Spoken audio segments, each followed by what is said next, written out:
Dans cette vidéo, nous allons donc démarrer l'intégration de Ajax dans notre site WordPress. Je suis positionné sur le site dans l'état où nous l'avions laissé à la fin de la saison 5. Nous allons travailler dans une page, par exemple celle-ci, page d'exemple, dans laquelle nous allons rajouter le formulaire pour faire nos essais avec Ajax. Alors pour ne pas perturber le fonctionnement et la structure de mon site, je vais créer un template personnalisé. Je me positionne au niveau de l'éditeur de code dans la structure de mon thème et vous pouvez voir que j'ai créé un fichier qui s'appelle ajax-tpl.php dans lequel j'ai rajouté un commentaire spécifique afin de le déclarer comme template personnalisé. Je vais compléter temporairement ce fichier avec un bout de code, c'est-à-dire un echo pour vérifier son fonctionnement lorsque je vais le tester. J'enregistre. Je bascule sur le site au niveau du tableau de bord et je vais ouvrir la page que je veux utiliser pour notre test. En l'occurrence, je vais choisir page d'exemple. Donc j'ouvre cette page en mise à jour et ici au niveau de la portion attribut de page, dans la zone modèle, je vais trouver ici le template que j'ai défini, donc Ajax Test, que je vais pouvoir sélectionner pour servir à afficher ma page. Donc je clique sur mettre à jour. Je vous rappelle au passage que c'est ce commentaire ici, template name, avec le nom du template, qui déclenche l'apparition de ce fichier dans la zone ici de mise à jour. Ça, nous l'avions déjà vu dans les saisons précédentes lorsque nous avons fait les contenus de type personnalisé disque et que nous avions créé une liste d'affichage par style. Donc je vous renvoie à la saison 4. Je mets à jour, si ce n'est pas fait déjà. Je reviens sur le site. Et si je recharge ma page, je vois marqué coucou. Donc ça veut bien dire que j'utilise mon template. Donc pour l'instant, nous n'avons pas fait d'erreur, nous pouvons continuer. Concernant le contenu de ce template, je vais dupliquer à l'intérieur le contenu de la page.php, puisque là j'affiche une page. J'ouvre le template page.php, je copie son contenu, comme ceci, et je vais le coller à l'intérieur de mon fichier. Alors je vais bien faire attention, ici j'ai une balise PHP superflue, je l'enlève. Apparemment tout est bon, j'enregistre, je reviens sur le site, je rafraîchis, et là je vois que le contenu de ma page s'affiche. C'est exactement comme si j'avais le modèle page.php, à part que j'utilise ajax-tpl.php comme on le voit ici. Et donc maintenant je vais pouvoir à l'intérieur de ce fichier rajouter tout le code que je veux, et ce code ne sera appliqué que dans un cas bien précis. Ça m'évite de mettre la pagaille dans les autres templates. Nous pouvons continuer à compléter notre fichier. Je vais rajouter un formulaire à la fin de l'affichage du contenu. Pour l'instant, je vais cacher ici la sidebar, voilà, comme ça on y verra mieux. Je vais me positionner avant la fin du conteneur Bootstrap, ici, et je vais rajouter un élément de classe row avec un élément de classe à 12 colonnes et je vais mettre mon formulaire à l'intérieur. Pour distinguer un petit peu au niveau de la couleur, je vais rajouter ici une classe Bootstrap qui va me changer le fond de mon élément, ça me permettra de le voir mieux.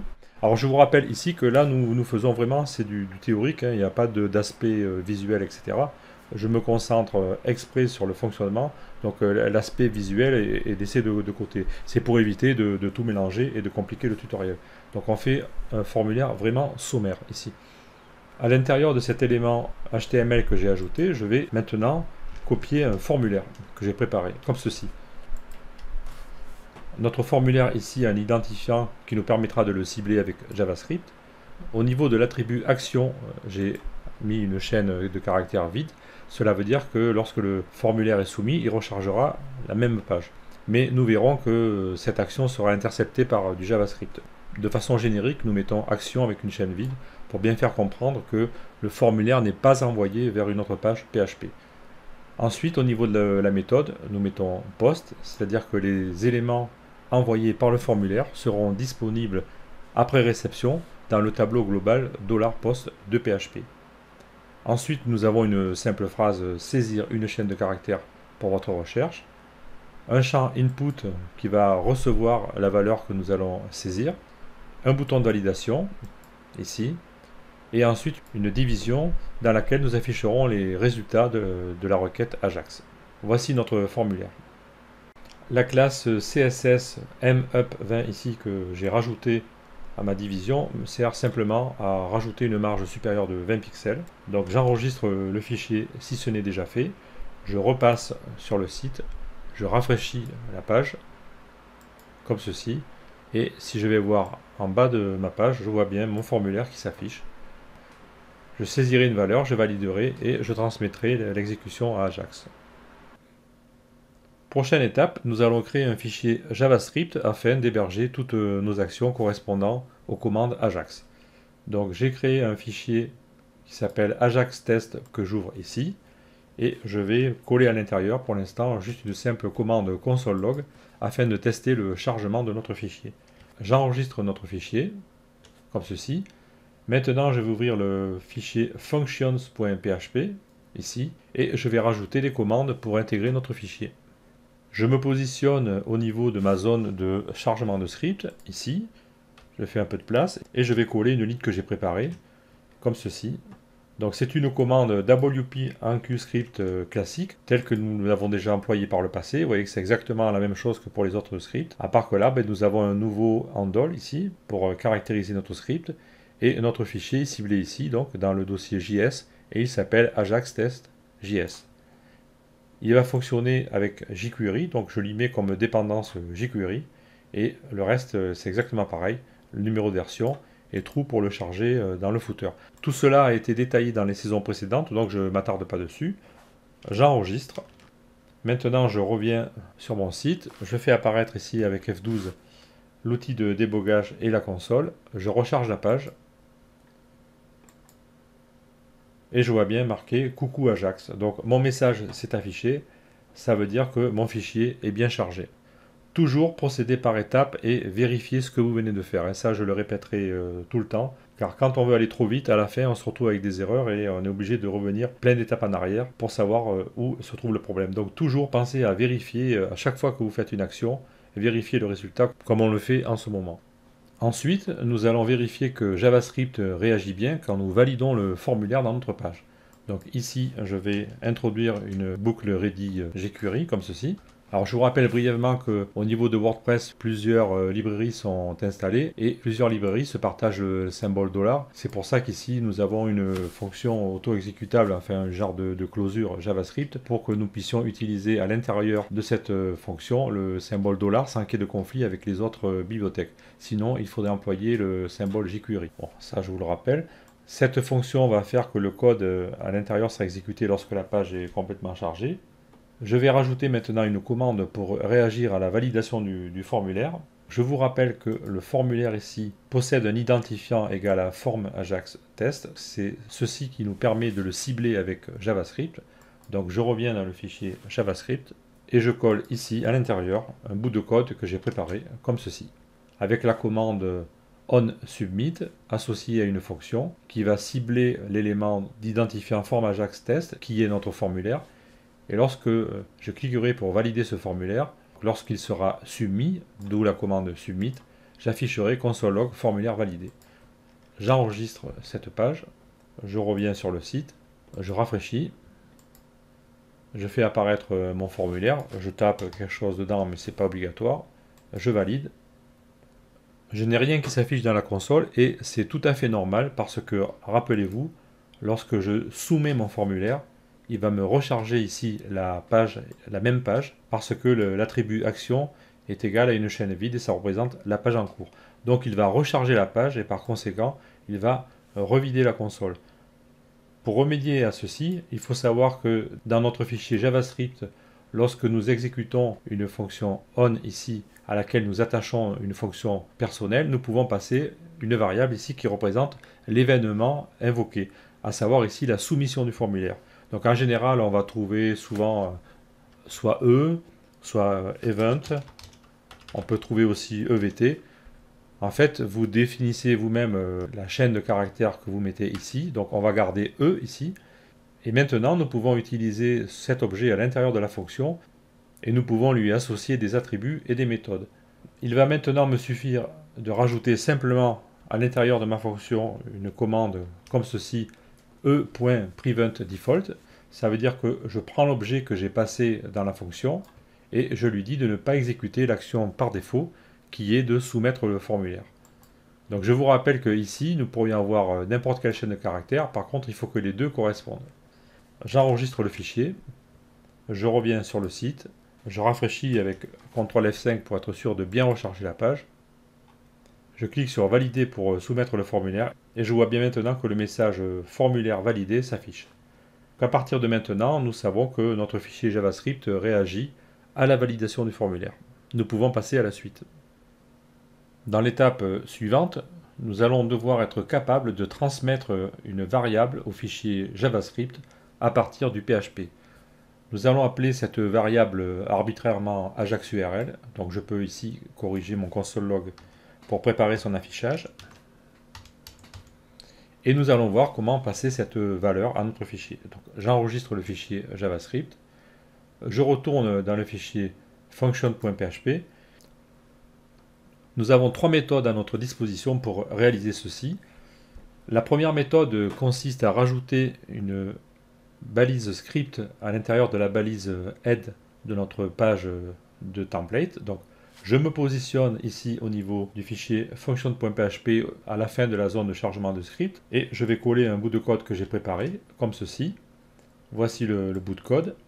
J'utilise l'action wp_head et je vais accoler une fonction à cette action et la fonction affichera dans ma page une balise script avec la déclaration d'une variable qui s'appelle AjaxURL qui contient la valeur du chemin complet du fichier admin-ajax.php.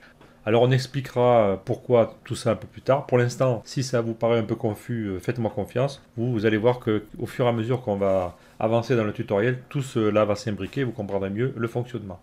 J'enregistre le fichier. Je vous rappelle que le hook wp_head va être disponible parce que dans mon template, ici au niveau de tous mes templates, je fais intervenir la fonction getHeader qui charge le fichier header.php et dans ce fichier, j'utilise la fonction wp_head. Ça, nous l'avons vu au tout début de la construction de notre thème dans la saison 1. C'est vraiment un élément fondamental. Tous les thèmes doivent disposer de cette fonction. Sinon, il y a certaines choses qui ne vont pas fonctionner dans votre thème. Et si nous nous rendons sur le site de WordPress, au niveau du codex, dans la page qui référence cette fonction, et nous découvrons qu'en réalité, le but de cette fonction est de préparer l'action wp_head tout simplement. Voilà. Donc ça, c'était une petite parenthèse.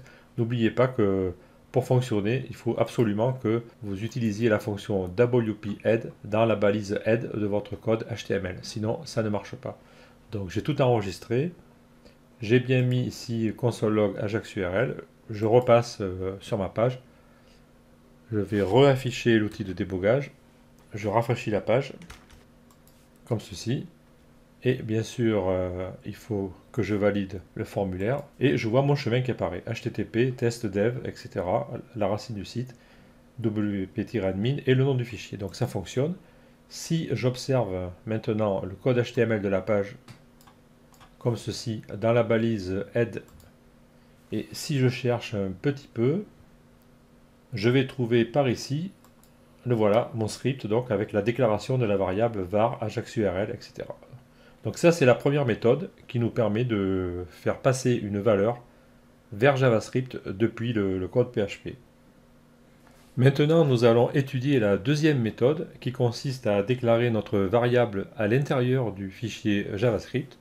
Pour les besoins de la démonstration, je vais laisser temporairement ma première déclaration, je l'effacerai plus tard, parce que vous allez voir qu'on va être confronté à un petit problème. Donc c'est pour le mettre en évidence, je garde pour l'instant cette première déclaration. Et au niveau de mon fichier, je vais rajouter une ligne de code que j'ai préparée, comme ceci. Je déclare une variable, alors ce coup-ci je l'appelle wp_ajaxURL, peu importe. Et je vais la constituer avec d'abord le protocole de la page. Donc ici, selon le cas, nous aurons HTTP ou bien HTTPS, et les deux points. Le double slash ici. Ensuite, nous allons récupérer le host de notre page, ici, par l'intermédiaire de cette fonction JavaScript, donc document.location.host. Et ensuite, nous allons coller le nom du fichier. Je vais dupliquer cette ligne. Et là, je vais afficher cette valeur. Vous allez comprendre pourquoi j'affiche les deux valeurs de suite. Donc, j'enregistre. Je reviens sur le site. Je vais rafraîchir. Donc, je renvoie le formulaire, enfin la page. Ici, je peux réduire ça. Je vais valider le formulaire. Et voici mes deux valeurs qui s'affichent. Vous voyez que dans le deuxième cas, lorsque nous faisons intervenir la déclaration à l'intérieur du fichier JavaScript, le chemin n'est pas correct. Alors il se trouve que dans mon cas précis, pour le développement, j'utilise un serveur local, que j'ai défini un domaine qui s'appelle testdev pour effectuer tous mes tests concernant des sites WordPress par exemple. Et à chaque fois que je veux créer un site, je crée un sous-dossier, là qui s'appelle ici WP-4.4, et je mets mon site WordPress à l'intérieur. Donc le site n'est pas à la racine du domaine, il est dans un sous-dossier. Et ça, dans le fichier JavaScript, on n'a pas été capable de le détecter. Ici, je pourrais rajouter à la main WP-4.4, comme ceci, avec le slash, enregistrer, revenir, rafraîchir et valider à nouveau. Et là, j'aurai exactement la correspondance, mais le problème, c'est que ça ne va pas se faire automatiquement. Ça peut être un danger si vous créez un plugin ou un thème qui sera réutilisé par quelqu'un d'autre. Si sa configuration fait que le site n'est pas directement à la racine, ça peut poser problème. Cette méthode n'est pas idéale. Nous allons donc supprimer ces deux premières méthodes et je vais vous expliquer la méthode qui est utilisée couramment par les développeurs de WordPress et qui correspond aux recommandations.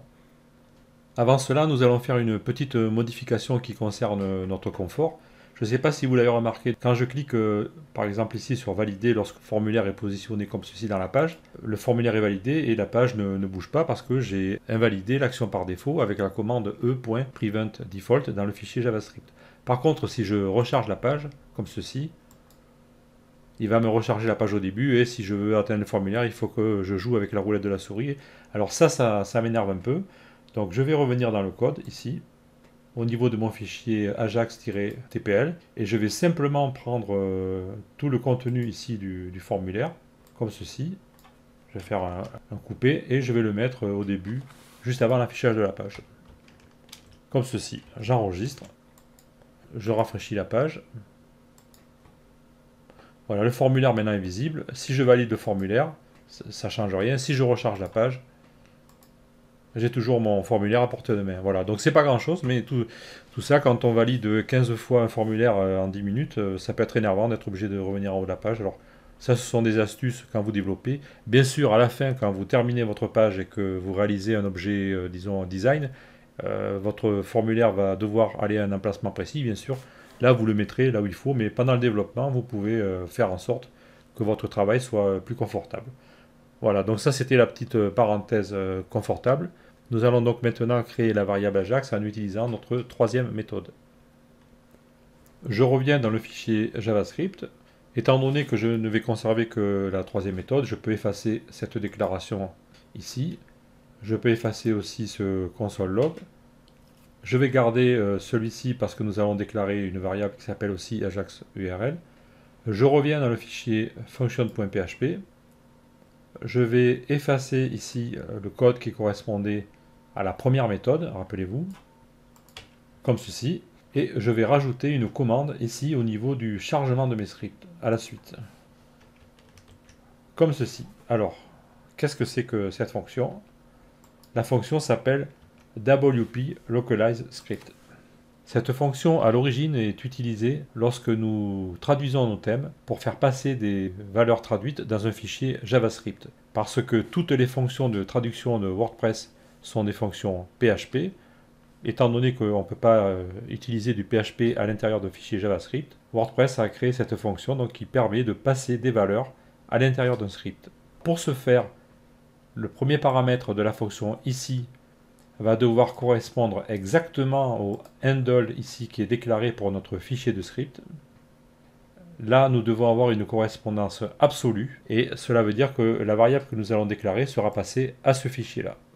Ça, c'est important, c'est capital. Si les deux ici paramètres, les deux identifiants qu'on appelle aussi handle ne sont pas identiques, ça ne marchera pas. Ensuite, on va définir le nom de la variable. En réalité, c'est un objet ici, mais on va voir après pourquoi. Donc, pour l'instant, je vous le montre avec cette syntaxe simple, car c'est la syntaxe que vous allez rencontrer le plus souvent dans les tutoriels ou les vidéos. Donc ici, nous avons le nom de la variable, et ici la valeur.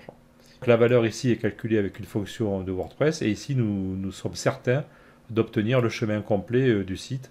Et dans notre cas, il y aura le sous-dossier qui apparaîtra avec. J'enregistre ceci, je reviens sur le site, je rafraîchis la page. Donc vous voyez que mon formulaire est toujours en haut, hein, c'est ce qu'on vient de faire. Je clique sur valider et je vois, alors pourquoi il s'affiche deux fois? Ah oui, parce que comme un idiot, j'ai pas enregistré mon fichier JavaScript, donc je l'enregistre, autant pour moi. Je reviens, je rafraîchis, je valide le formulaire et j'obtiens bien la valeur de mon chemin complet. Donc là, ça fonctionne. Alors pourquoi je vous ai dit que ici nous utilisions au départ la notation simple? C'est parce que en réalité cette fonction est prévue pour passer plusieurs valeurs. Logiquement ici le deuxième élément doit être un objet et le troisième élément peut être un tableau qui contient plusieurs valeurs. Si le troisième paramètre ne contient qu'une valeur, à ce moment-là on aura une paire clé-valeur qui va être passée. Si le troisième paramètre est un tableau, à ce moment-là le deuxième paramètre sera un objet JavaScript et chaque élément du tableau sera disponible à travers une propriété de cet objet correspondant à la clé du tableau. Pour mieux comprendre ceci, je vais coller une nouvelle ligne ici. J'ai modifié ma fonction. Donc je vais supprimer l'ancienne puisque je garderai cette solution. Le deuxième paramètre, je l'ai renommé Ajax Vars. C'est un objet qui contient les valeurs des variables Ajax.